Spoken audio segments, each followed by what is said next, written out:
It's very easy for any system of thought, religious or otherwise, that comes along. It's very easy to play on that, to play on our insecurities, to assure us all is well, we'll all be taken care of. We lap that up. So don't blame religion.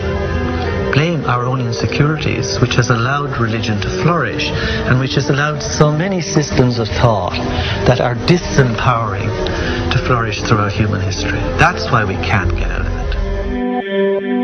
Ron Sankley, Department Chairman, Chemistry, University of California, Berkeley, showed that DNA acts as an antenna for cellular upregulation. The primary function they taught us about what DNA is about. It's a receiver and transmitter of photons, light, and phonon sound. For what? Cellular upregulation, meaning that their water molecules, the pyramid power around the DNA spiral energizing strands, are taking in the spiritual energy of love vibrations and then sending it out for manifesting, precipitating in a quantum field, the physical matter of the body.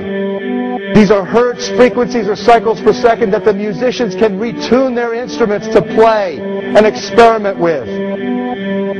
Why? Again, these are the Creator's musical scale, the original solfeggio, buried for 3,000 years in the Bible. So the ancient priests who knew how to levitate the huge stones for the building of the pyramids, and the Masonic knowledge that predated ancient Egypt, the ability to have this information, these frequencies, serve the function of creation, destruction, and miracles on behalf of the empowered people who had access to this knowledge. I say that because of this metaphor.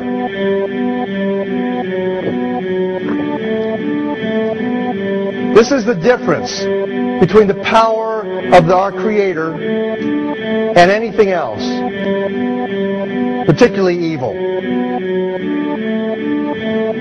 That you can go into a pitch black room full of evil, full of darkness, and light a little candle, and instantly that darkness flees. But you can't do the opposite. You can't go into a well-lit room full of truth and wisdom and righteousness and joy and health and harmony with the universal power.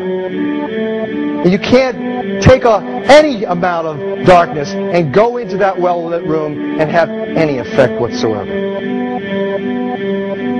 That is the metaphor which I frequently think of when I think that I'm not empowered. It is the greatest lesson for me, and I think for everybody else, to know that we're on the winning side and that we win in the end. As you are watching this, understand that it is not a fight to be fought. It is not a war to be waged. No gun rights have to be exercised. Not a finger has to be lifted.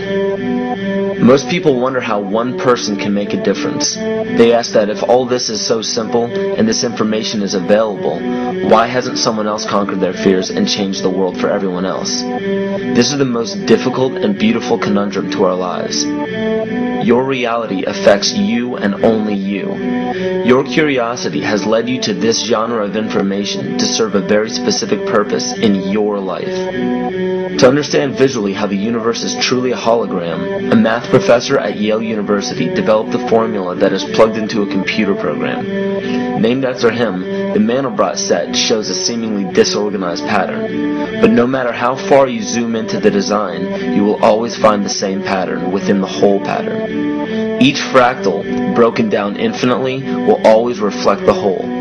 When one fractal changes its pattern, the sum total of the whole pattern changes along with it. This exemplifies that the whole world does not need to be awoken.